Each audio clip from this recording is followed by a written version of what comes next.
My boyfriend's childhood friend turned out to be a physically abusive and manipulative monster, but even after we both found out, he kept hanging out with him because he was going through stuff, and now I'm thinking of going through my stuff and hanging him dry. My boyfriend and I have this childhood friend we'll call Alan. They've been close since like middle school. Cool, whatever. Anyway, a month ago, Alan's girlfriend dumped him because he was cheating. Not just texting other girls, but also guys, had Grindr and like 3 other apps, literally scheduling hookups behind her back.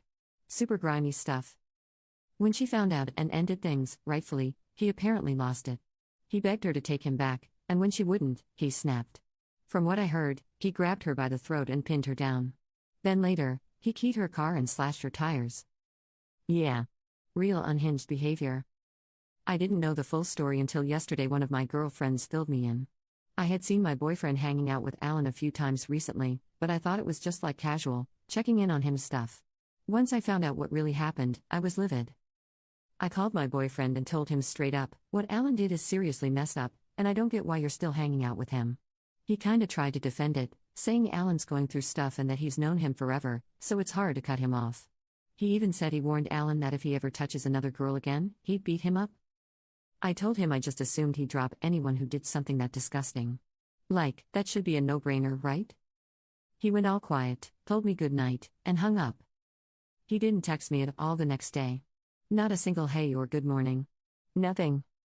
So I talked to my mom about it, because moms are wise, and she helped me write out a message to try and explain where I'm coming from. I sent it to him, hoping it would get through. Spoiler, it didn't. He doubled down. Said he didn't want to be the kind of friend who ditches someone when they're down. He literally said, that's the difference between me and you. And that it's the Christian thing to forgive and support people, even when they mess up. Like, okay. Sure, forgiveness is fine. But supporting a guy who choked and stalked his ex? That's your hill to die on? He ended the convo by saying he had a lot to think about, then dipped again. And honestly? I'm not even mad anymore. Just kind of stunned and over it. Commenter. I don't think your boyfriend's views match yours, and I don't think you should stay in a relationship where he makes excuses for his male friend's abusive actions. When I was in my 20s, I was in the car with my ex, who was driving, and his friend in the back. Something happened, and my BF got mad at me and said, I should punch you for that. His mate leaned forward between the front seats in a heartbeat to tell him that if he ever said that again, he was going to get knocked out. That is a real man. Update. So. I gave him space. A few days went by.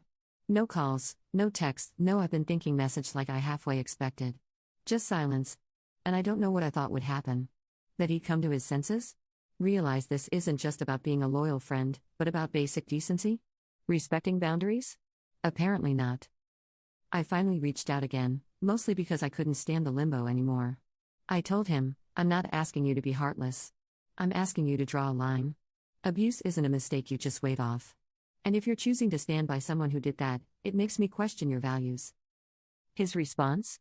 A whole wall of text about how I don't understand male friendship, how he's trying to be a better influence for Alan, and how it's not his job to police his friends. He said I'm being too black and white and judgmental. And I just sat there staring at my screen. Like, how did we get here? I told him flat out, if you want to be friends with a guy who choked his girlfriend and vandalized her car, that's your choice. But it's also my choice not to be with someone who's okay with that. We haven't spoken since. I think the saddest part is realizing that the guy I thought I was building something with, someone I trusted, doesn't really see the problem. Or maybe he does, but not enough to act on it. And that says a lot. So yeah. I'm heartbroken, but I'm not confused anymore.